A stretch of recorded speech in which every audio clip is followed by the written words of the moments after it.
Hi everyone, Esther here from Irresistibles and IRHSP, and it has been a minute since I have had a chance to do an instructional or informational video for you, so I apologize. It's been a little crazy for the last few months between travel and family and doll kits coming in like crazy and making changes with our vinyl in Germany, which I will be doing a whole video on very soon. And of course, we traveled to the doll show, Dolls of the World, which was in North Carolina, and we had an IRHSP class for beginners taught by myself and Megan Denton. And Megan had written a nice tutorial about her personal methods of painting, which we followed and shared with the students. It was great, and I think everyone learned a lot, including myself, and I always like to learn.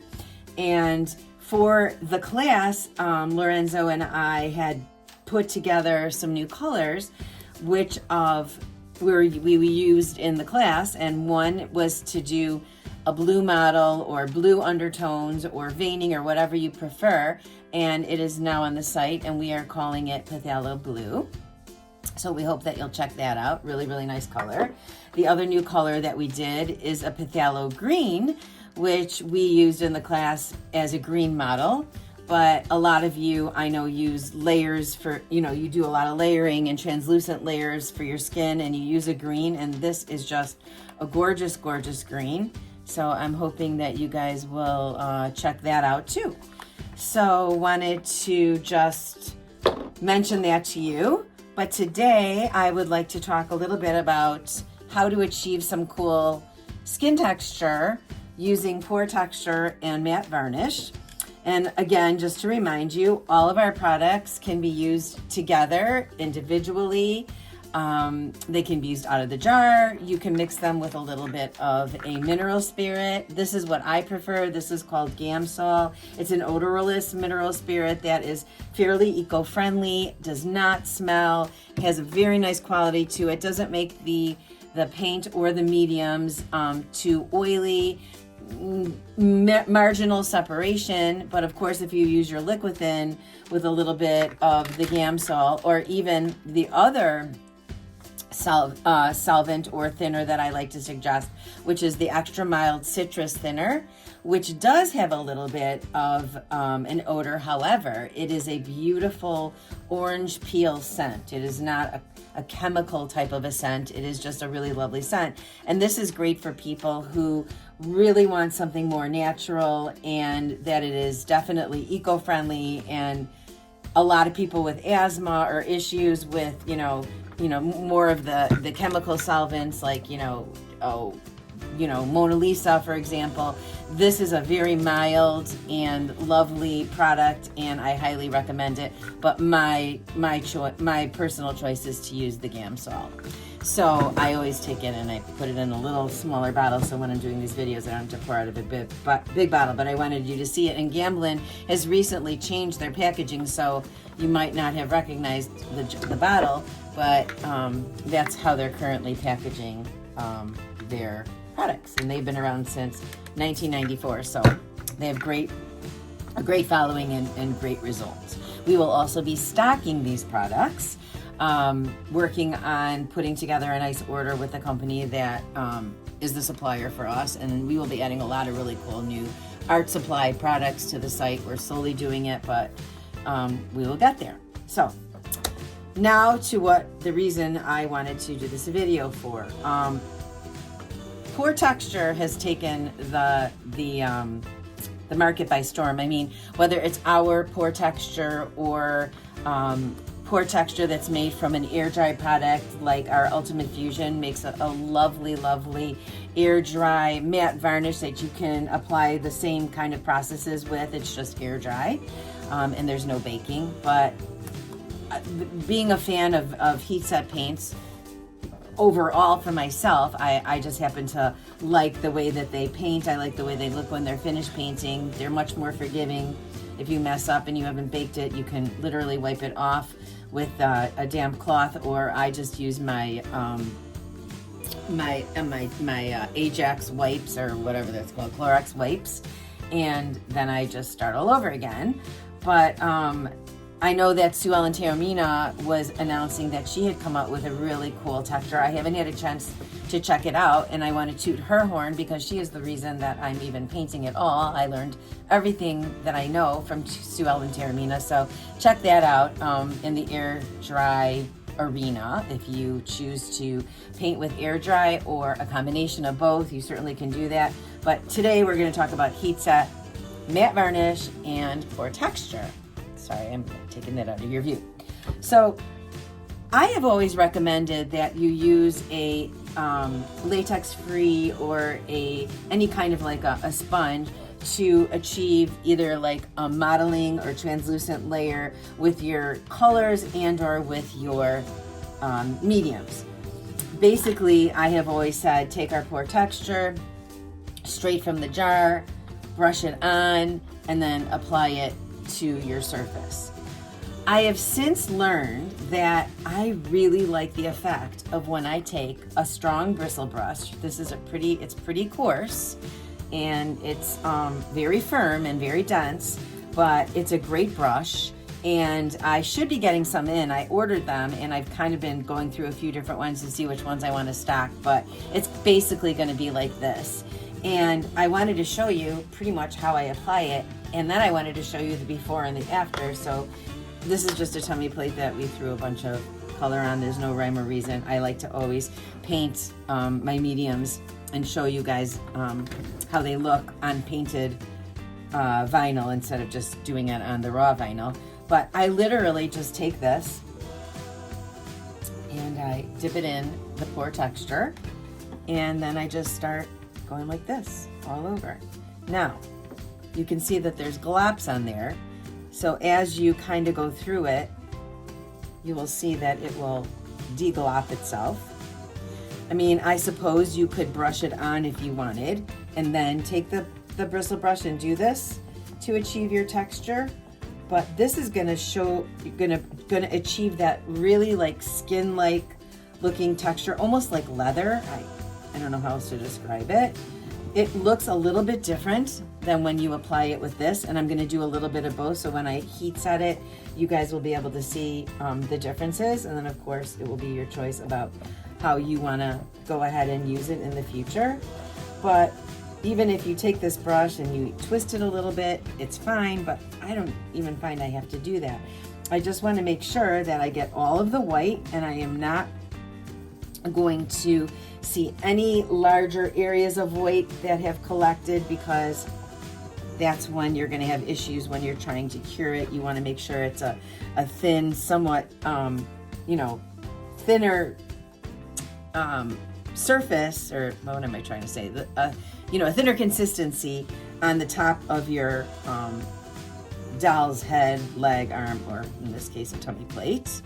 And I can kind of see how it's going to look in my lighting, but I'm going to turn it and show it to you. And then when you see after I bake it, it is just a beautiful and so realistic texture. And I think you guys are really going to like it. So easy, and just such a, we've spent so many years trying to achieve these amazing skin tones, and then it's so awesome that we were able to create this product to make it so easy for you. And whether you're advanced or just starting, it doesn't really matter. We just want to make it easy because time is everything, right? So as you can see, it's leaving kind of, I hope you'll be able to see this. It looks like you can. It's leaving kind of a very textured looking surface to the vinyl. And again, I'm doing this quickly. I'm not paying super attention to all the fine details, but I think that kind of gives you an idea of how easy it is to get that texture. And after I bake it, it will dry matte. It is a matte finish. That is one way that you can achieve the texture to really look like skin. If you wanted the texture to look a little bit more porous and granulated, so to speak, this is when you're going to use this type of a sponge. And I know that some artists do a little bit of this kind of a look And then they'll do a little bit of this maybe on the nose where there's melia, or on the face where you want to have it look a little bit different than just like if you were using this, say, all over, but you wanted to still get some pore texture to the skin. You use this in a different place, and you'll see, again, when it dries, maybe even when it applies, that it looks kind of different. So this, you can see, leaves more of a spotted kind of a pore texture. I'm gonna put it down and try to continue painting with it. Now, I did not thin any of this. I did not mix it with anything else. I just am doing it straight from the jar, as I said, and I am just literally taking the sponge and applying it that way. And again, you want to try to get rid of as many of the white peaks that might develop while you're doing this, so that when you're baking, it leaves no ability for it to not cure, or gosh forbid, crack. But the truth is, as long as our mediums are fully cured, they should never crack. And I suggest baking at 12 to 15 minutes, especially if you're using liquid thin throughout your painting process. You could always start at 12, let it cool off, and if it's looking like it's either a little dewy still, or when you touch it, it feels a little not quite dry, put it in for another 2 or 3 minutes. Then let it fully sit and cool. Then you can analyze where you're at, and if you decide you want to do more texture, of course you can add more texture. Now, mixing these two together is another way to achieve a slightly less porous look, but you'll have some nice tooth to it. Our matte varnish, if it's thinned out with solvent or with a little, thinner, and maybe, a drop, and I mean a drop of liquid thin. I'm going to do a video on liquid thin on some of my findings with that too, and that is one of the things I'm going to really elaborate on, and that's basically telling you that you hardly have to use any liquid thin during any of your painting processes, whether it's with paint or with mediums. A tiny bit goes a long way. Less is more. Less is more. IRHSP equals less is more. I constantly am saying that. I'm sure you guys have heard me say it, and I'm saying it again. But here's a little bit of matte that I'm taking and putting it in my dish.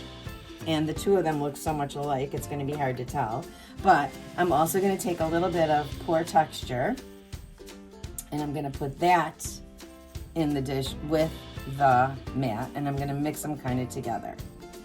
So when you're applying it, you'll get the matte, of course, because it's matte, and the pore texture dries matte, but it's not going to be as toothy, but it will have a slight tooth to it. So when I do that, what I do is I take this and I brush it on, and then I will either take my sponge or my brush, and I will just do the same thing, sort of gain some texture. And mainly it's to remove the brush lines, because that's what you do not want to have. Again, there are some of those of you who like to, thin this out a lot.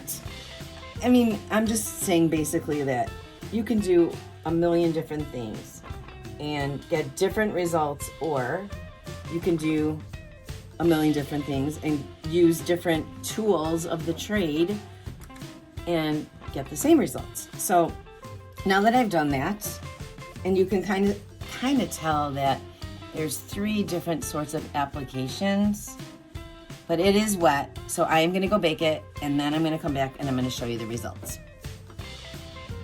Okay, everyone, I am done baking it, and I want to show you the results. And I was having trouble with lighting, so I'm going to hope that I can get you what you need, which is to show you the 3 different textures. So I'm going to try to work around my shadows, so bear with me. So in this section, this is where I took my bristle brush and just my pore texture straight out of the jar, which leaves a skin-like texture. Let's see if I can, there, that's better. You can see how it almost looks leathery and wrinkly and just really looks like skin. I mean, when you think about it, it's like crazy. But it is not shiny, it is just the light. We have very reflective lights in the warehouse, so yeah, that's what that is. And then when I used this and I took it straight out of the jar and just brushed it on this latex-free texture sponge, it left more of a raised but not as patterned, more like, you can see like the little granules. They're much more pronounced in the camera. They are not like that on the actual vinyl. You can see the difference. So that looks more like a salt type of a texture, which is great for amelia, and you know, on the nose or around the eyes. And then you've got this one, which looks more like skin. So I think you can see the difference there. And then my third application, I took our matte varnish. I mixed it with a little bit of Pore Texture. I took that brush and mixed it in a jar, and then I applied it. And you get kind of a combination. It's not super accentuated, but you can see that there is texture. And that just really shows you how easy it is to just achieve this texture just like right out of the jar. So that's the brushed area. This is the sponged area, which is, you can see, like raised and bumpy. And then this is the bristle brush area, which you can see looks really like skin. So I know it looks like it's shiny, but it is definitely not. It's just the reflection from the light. We have very bright lights in this warehouse, and they're very iridescent, and they capture like anything that's raised. But it is super matte, and you can see how this is pretty skin-like, and this is just a little bumpy, and then this is more smooth. So I hope you enjoyed the video. I hope you learned something. You can always reach me anytime on Facebook Messenger. It's under Esther Newmark Orlando. You could reach out to me in the group. I always answer. I think that most of our participants know that. Or of course, you can email me at info@irresistibles.com, and I will gladly work with you, help you, make suggestions for you, coach you, whatever you need. And again, I want to thank you for your totally loyal and loving support. It means the world to me and to my staff over here. You keep us very busy, and we are forever grateful, especially in these tough times. I appreciate the business more than ever, and I look forward to doing another video for you soon. Take care. Bye.